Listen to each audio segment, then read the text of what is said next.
పాలోయ అనే గ్రామంలో పంది మాంసం తినడం వల్ల బుద్ధుడి ఆరోగ్యం చెడిపోయింది. అక్కడి నుండి బుద్ధుడు ఆ వ్యాధితోనే కుషీనగరం వెళ్ళాడు. చివరగా బుద్ధుడు ఆ ఊరిలోనే చనిపోయాడు. కుషీనగరం ప్రస్తుతం కుషీనగర్ అనే పేరుతో ఉత్తరప్రదేశ్ రాష్ట్రంలో ఉంది. బుద్ధుడు చనిపోయే నాటికి ఆయన వయస్సు 80 సంవత్సరాలు. అయితే ఆ రోజు బుద్ధుడు సమాధి స్థితిలోకి వెళ్ళి చాలాసేపటి వరకు మామూలు స్థితికి రాలేదు. శిష్యులంతా ఆయనకు దగ్గరగా కూర్చొని ఆయన్నే చూస్తున్నారు. ఆ తర్వాత మామూలు స్థితికి వచ్చాక బుద్ధుడికి మరణం దగ్గర పడిందనే విషయం అర్థమైంది. కానీ ఆ టైంలో కూడా బుద్ధుడు తన మరణం గురించి బాధపడలేదు.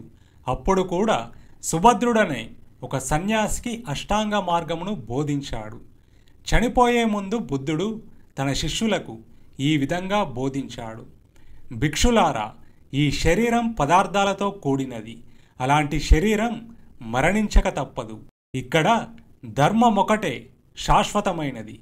జ్ఞానమును వెతికి స్వయం కృషి వల్ల మోక్షమును పొందండి. సత్యాన్ని ఎట్టి పరిస్థితుల్లోనూ విస్మరించకండి. మీకు నేను ఇచ్చే చివరి ఉపదేశం ఇదే అని చెప్పి బుద్ధుడు శ్వాస విడిచాడు. విడిచిన శ్వాసను మళ్ళీ తీసుకోలేదు. దాంతో కుషీనగరంలోని రాజులు బుద్ధుని పార్థివ దేహానికి రాచమర్యాదలతో అంత్యక్రియలు జరిపించారు. తర్వాత దహనం చేసిన అస్థికలను ఆ నగరంలోని సభామందిరంలో ఉంచి అస్థికలపై పూలదండలు వేసి సెంట్లు కొట్టి సంగీత నాట్యాలు చేశారట. ఆ అస్థికలలోని కొంత భాగాన్ని బింబిసారుని కొడుకైన మగధరాజు అజాతశత్రువుకు ఇచ్చారు. అలా అస్థికలను మరికొంతమంది అడిగినప్పటికీ వారు దానికి ఒప్పుకోలేదు. తర్వాత ద్రోణుడనే ఒక బ్రాహ్మణుడు చెప్పిన దాన్ని బట్టి అస్థికలను అందరికీ పంచిపెట్టారు. అలా ఆ అస్థికలను వాళ్ళు జాగ్రత్తగా ఒక ప్రత్యేకమైన ప్రదేశాల్లో దాచిపెట్టుకున్నారు. దాన్నే ధాతుగర్భం అంటారు.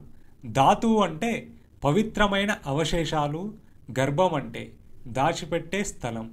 అశోక చక్రవర్తి బౌద్ధ మతాన్ని స్వీకరించిన తర్వాత ఆ ధాతు గర్భాలను తెరిపించాడు. ఆ అస్థికలను బంగారు పెట్టెల్లో పెట్టి తన రాజ్యమంతటా వాటిని పాతిపెట్టి వాటిపై కొన్ని వేల స్తూపాలను కట్టించాడు. ఇవే బౌద్ధ స్తూపాలు. అయితే ఇప్పటిదాకా చెప్పిన 12 ఎపిసోడ్స్ కూడా బుద్ధుడు పుట్టినప్పటి నుండి చనిపోయినంత వరకు చేసిన brief history of the Buddha series. ఈ 12 పాడ్కాస్ట్లను పూర్తిగా విన్నట్లయితే బుద్ధుడి గురించి ఓ అవగాహన తప్పకుండా వస్తుంది. ఈ భూమిపై నడిచిన అతి గొప్ప వ్యక్తుల్లో బుద్ధుడు కూడా ఒకడని చెప్పడంలో ఎటువంటి సందేహం లేదు. బుద్ధుడు చెప్పిన విషయాల్లోని కొన్నింటితో నేను ఏకీభవించినప్పటికీ, మతం అనే కాన్సెప్ట్కి నేను వ్యతిరేకం అయినప్పటికీ ఈ సిరీస్ చేశాను. అయితే నా దృష్టిలో బౌద్ధ మతం అనేది మతం కాదు. ఏ వివక్ష లేకుండా అందరూ సమానులే. దైవారాధన, విగ్రహారాధన అవసరం లేదు. పక్షులు, జంతువులు కూడా మనలాంటి ప్రాణులే అని చెప్పడం నన్ను ఆకర్షించింది. అది కూడా 2500 సంవత్సరాల క్రితం. కాబట్టి బౌద్ధం అనేది మతం కాదు, జీవన విధానం. దీంతో ద బుద్ధా సిరీస్కి స్వస్తి. కానీ ఆయన చెప్పిన చాలా విషయాలను, ఫిలాసఫీని అప్పుడప్పుడు చెప్తూనే ఉంటా. బుద్ధం శరణం గచ్ఛామి అంటే నేను బుద్ధుణ్ణి ఆశ్రయిస్తాను, బుద్ధుని బోధనలను అనుసరిస్తాను. ధమ్మం శరణం గచ్ఛామి అంటే నేను ధర్మాన్ని ఆశ్రయిస్తాను, బుద్ధుడు బోధించిన సత్యాన్ని అనుసరిస్తాను. సంఘం శరణం గచ్ఛామి అంటే నేను సంఘాన్ని ఆశ్రయిస్తాను అని అర్థం.